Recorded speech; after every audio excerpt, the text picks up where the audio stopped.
Hi, my friends, welcome back to the channel. I'm Kimis, and here I share the best tips for improving your personal development as a Christian leader and entrepreneur. Today, we're going to be talking about self love, specifically how to love yourself again and where to start your self love journey. We're going to touch on 2 points: one crucial fact that will give you massive clarity on your journey, and finding a pure source of love and how to tap into it. To start, let's unpack the word self. When I think of the word self, the word identity comes to mind, which is basically who you are and who you are becoming, shaped and determined by your belief systems. A belief system is a set of beliefs a person has about what is right, what is wrong, what is true, and what is false. Now, using your belief systems as a base, you develop your principles, your ethics, your morals, and your values, which you then use to set your goals and objectives that result in what you do, what you say, how you treat yourself, and how you treat others. Also, the things you eat, the friends you keep, the places you go, how you dress, and the list goes on. This is what people see, and this is what they use to categorize, label, and identify you. So, your belief systems will affect this box. If you change the belief systems, you change the outcome of this box. For example, I am a Christian. Specifically, I am a Seventh-day Adventist. I observe my day of rest on a Saturday. If I was to convert to, let's say, Catholic or Pentecostal, I may go to church on Sunday, which means I may do things differently. If I become an atheist, I will go places I probably don't go right now. My boundaries will shift, my friends. You get what I'm saying? So here we can see that when it comes to self, your belief systems is a very crucial fact in who you are and who you are becoming. Therefore, you need to get very clear on what you believe and who you believe in. Go back to your roots, go back to your basics, and ask yourself the tough questions. Who do you follow? What principles do you stand up for? And remember, if you stand for nothing, you will fall for anything. Let's talk about love. What is real love and where does it come from? Real love is pure, unconditional, everlasting, and selfless. The only being that can give us this type of love is God. Let us not forget John 3:16. For God so loved the world that he gave his only begotten Son, that whosoever believeth in him should not perish, but have everlasting life. Real love comes from God because God is love. So I'll put here, God is love, and God's love is pure, unconditional, everlasting, and selfless. He is also the creator who created us, humans. I'll put here creation, and we're made up of good and evil. Now, God gives his love to us. We show love by how we treat ourselves and how we treat others, meaning what we do and what we say. So self-love generally falls around here. While we understand what the term self-love means, it can be misleading because the word self sounds like the love comes from us, like we created the love and then share it with other people. When the truth is that we are not capable of creating such love. We didn't create love. God created it and passed it to us. He gives it to us. So self-love sounds like we are the origin, like we are the beginning. And then some people even go on and say things like, dig deep within yourself, look within yourself, look within your heart, look in a mirror, big up yourself, and you will feel better. And I understand there's a place for all of that, but love comes from God. All love, period. So when you think of the term self-love, you need to know that it doesn't originate from self. It's not from within us, it's from above us. Don't start with us. It passes through. All right.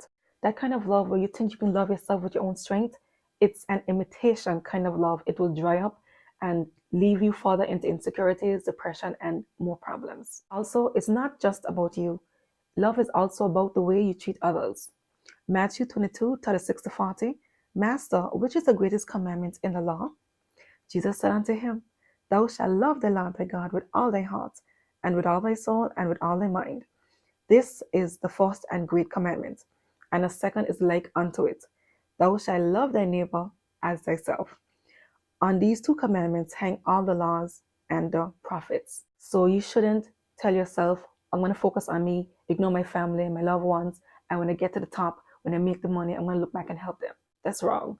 Do unto others as you have them do unto you. If you need to focus on something for a period of time to accomplish a goal, then that's all right. Communicate that to the people you love, but don't hurt them or don't mistreat them or make them feel like they're nothing, like they're not important. because you are trying to pursue your goals, because you are chasing finances. Don't mistreat people. Be nice. Be kind. I know that saying nice guys finish last, but it's a lie. That's not true. God talks about this. He tells you what type of attitude and character you need to have. He says you must love your neighbors like you love yourself. It's not easy to do. I know it's not easy to do. Sometimes it's difficult to treat ourselves with the love and care that we should because of circumstances, and it gets hard at times because life happens and life gets in the way. This is why you have to go back to the source, which is God. Talk to Him and let Him guide you and let Him help you with whatever burdens you are carrying. We were not meant to carry our burdens alone. They're answers to the questions we have. They're in the Bible. And what answers you can't find, we can pray. And God will reveal things unto us. He'll help us to find a way forward. But you can't just make love about you. You can't just say, I need to just do what I got to do and I don't care what other people think. It's a thing people say. It's not true. I don't care what people say. It's not true. We care what people think because from the time we have a business, our reputation matter. We want people to like, know, and trust us, to buy our stuff, to support us. So, of course, you care what people think. You may not care about every little thing. No, of course not. But you get the gist of what I'm saying. All the hype, people online are talking about self-love this and self-love that. And I understand it has its context. Yes, care yourself by all means, but don't ignore others that love you or that you love just because you are all about self. You can come across very egotistic. It can come from pride and different insecurities that you have. I understand. I've been there. But there's a way to do that. Like I said before, you got to communicate this to the people who you love or you care about. It's just being respectful because when you reach to the top, you don't want to look back and realize you have lost the people that matter to you the most, or you have lost time. Maybe they passed away, something happened, and you cannot undo it. You don't want to live to regret. For demonstration purposes, we're going to call this outlet God and this adapter humans. You want to plug yourself into the source of love, the creator of life, and stay connected. When you think about what you want in life and make it about you, you are distancing yourself from God, whether you believe it or not. You may think you're still plugged in because you still believe in God, but you've distanced yourself enough for a disconnection. If you approach your self-love journey by confronting God, speaking with Him, and trying to figure out what it is He wants you to do. Or maybe you have a calling and you've been ignoring it. Or maybe you have a strong sense or passion towards something that you think He wants you to do, or talent. Then God will guide and direct your path. Self-love, self-worth, self-healing, and self-value will become clear, and you will walk your path with the confidence you need to accomplish your goals, living a purpose-driven life. Building a relationship with God may not seem easy. It takes time and it is very possible. You have to prioritize it and see this relationship as the most important thing in your life. This is why getting clear on your belief systems is so important, because if you believe in God but don't live the lifestyle you think He wants you to live, then you're just going to end up going in circles. The things you do in this season of your life may be temporarily rewarding, but they will not give you the peace and fulfillment you desire in the long term if it's not in line with what you truly believe God wants you to do. You don't want to do things now that you will regret later. I will leave you with Philippians 4:13. I can do all things through Christ who strengthens me. God bless you, and I will see you in the next video.